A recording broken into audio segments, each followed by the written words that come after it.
Entonces, vamos a aprender a través de la observación y con distintos test a analizar la postura de nuestro paciente, pero desde las cadenas miofaciales. O sea, no para simplemente definir una postura, sino para saber qué cadena está dominando, qué cadena puede estar haciendo daño. Entonces te vamos a dar un ejemplo concreto con un caso clínico de un paciente que le ponemos de nombre Juan, que presenta distintos síntomas. Presenta una cervicobraquialgia izquierda y además presenta un dolor lumbar, ¿no? Esto como base sintomatológica, pero además, desde el punto de vista postural, presenta una cifalordosis. Desde el punto de vista patológico, tiene protusiones discales en el E5-S1. Por otro lado, hay una limitación de la movilidad del hombro derecho, ¿no?, en la flexión anterior.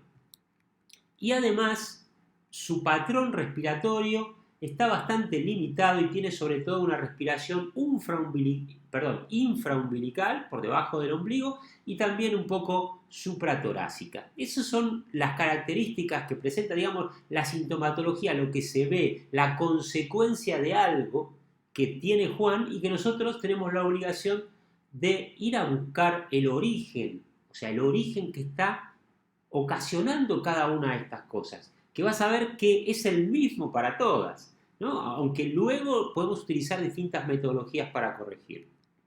Entonces, analizamos a Juan básicamente, en principio en el plano sagital, en el plano frontal, de frente, de espalda. Vemos que tiene una cabeza adelantada, que tiene una cadena de expiración que le está llevando la cabeza hacia adelante, que está acortada. Vemos también que tiene la clavícula derecha oblicua, o sea que hay una cadena de cierre que está bloqueando la clavícula, tiene la escápula también despegada, que es por la cadena de cierre. O sea, no nos quedamos con que la escápula está despegada o la cabeza adelantada o que tiene cifosis, sino cuáles son las cadenas que lo están generando. Como tiene una antebáscula pélvica, en este caso, por cómo están las espinas ilíacas, vemos que es una cadena de cierre. Y la esfera torácica, o sea, todo lo que es el tórax es lo que está más bloqueado, por eso lo marcamos en verde. Así tenemos, simplemente observando algunos rasgos, las claves que luego vamos a corregir en Juan. Vemos también que tiene un abdomen inferior un poco protuido, por eso tiene una expiración subumbilical, porque esa es la zona que tiene más liberada en todo caso.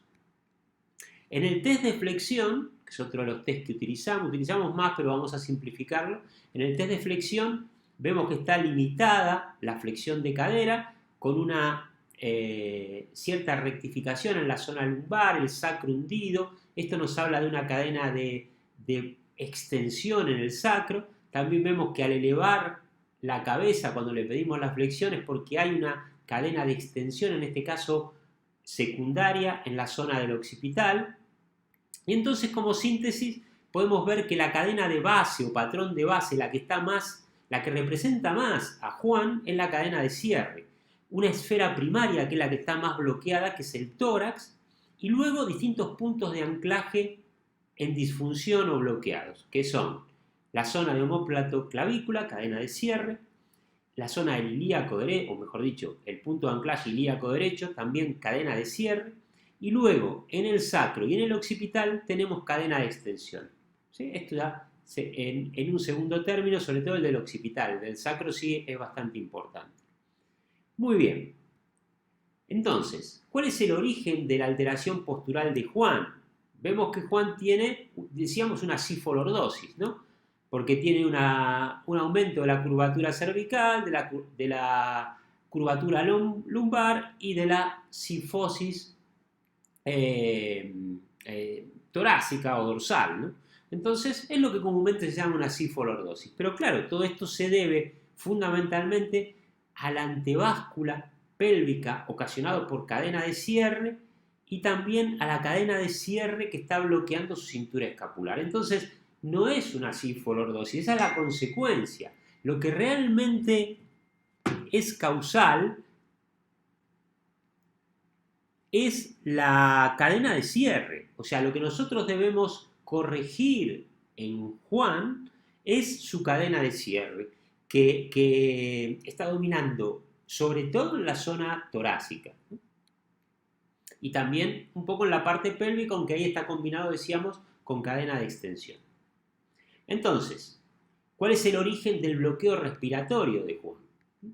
En el caso de Juan vemos que respira en la parte superior del tórax y en las zonas infraumbilical, porque son las zonas que pueden moverse, porque el tórax luego está muy cerrado, entonces cuando inspira él no puede expandir el tórax y el aire tiene que acomodarse, o sea, la expansión de su cuerpo, obviamente el aire va a los pulmones, pero eso genera una expansión en la zona baja y en la zona muy alta del tórax, que es por donde él puede respirar, y todo se debe a la cadena de cierre. También por esta cadena de cierre hay una limitación de la movilidad del hombro. Por ejemplo, vemos que él cuando lleva los hombros hacia atrás, este sería el caso normal, el primero. Vemos el caso, un caso donde hay movilidad, pero a pesar de eso, vemos que está compensando llevando el tórax hacia arriba. En cambio, en el segundo caso, que sería el de Juan específicamente, vemos que para llevar los hombros hacia atrás, que además están limitados, tiene que compensar con una hiperlordosis lumbar, o sea, elevando la zona lumbar y también elevando el tórax, ¿no? Como vemos aquí. Muy bien. Entonces, en el caso de Juan, lo que está generando esta limitación de movilidad a nivel del hombro, por un lado va a ser la cadena de extensión, que secundariamente está influyendo. Pero lo principal de esta limitación, vemos que él lleva el hombro hasta ese punto nomás. Lleva el brazo, cuando le pedimos que lo eleve hasta ese punto no puede más. Y todo esto también es por la cadena de cierre. Entonces, si queremos mejorar la movilidad del hombro, no es cuestión de decirle que mueva hasta que lo consiga. Esto sí lo podríamos llegar a hacer en determinado momento estratégico, pero lo primero es liberarlo del bloqueo que le está generando la cadena de cierre en la cintura escapular. Muy bien. ¿Y cuál es el origen de las protusiones? ¿Te acuerdas que te conté que Juan tiene una protusión lumbar, una hernia lumbar? ¿Cuál es el origen? El origen es el sacro, que está muy horizontalizado por la cadena de extensión, y eso genera un cizallamiento, una compresión, para ser más preciso, a nivel de los discos, sobre todo en este caso el E5-S1, aunque también presenta alguna hernia más arriba. Y además, el hecho de tener la pelvis en antebáscula por cadena de cierre le refuerza este patrón. Entonces, si nosotros queremos mejorar su hernia, ¿sí?, y evitar que esto le traiga problemas, debemos trabajar estas cadenas y no centrarnos en la hernia.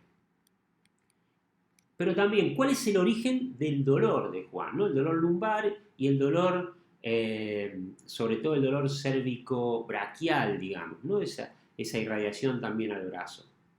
¿Cuál es el origen? Bueno, vemos que la zona de la charnela está comprimida, pero también por causa de su cadena de cierre y su patrón de expiración, que es un poco lo que está generándole esa compresión a nivel de la charnela, que luego se irradia al brazo, y a la vez los dolores cervicales que se manifiestan en las cadenas posteriores, en este caso las cadenas profundas posteriores y también en la cadena de apertura. De ahí su dolor cervical, por el bloqueo, digamos, la disfunción que tiene a nivel de la cintura escapular. Digamos que la antebáscula pélvica también por cierre, indirectamente también va a estar influyendo en el problema de arriba. Por eso siempre tenemos que ver los problemas globalmente y tratar cada uno de los puntos de anclaje bloqueados, aunque siempre empezando por los más importantes, que son los que te voy marcando.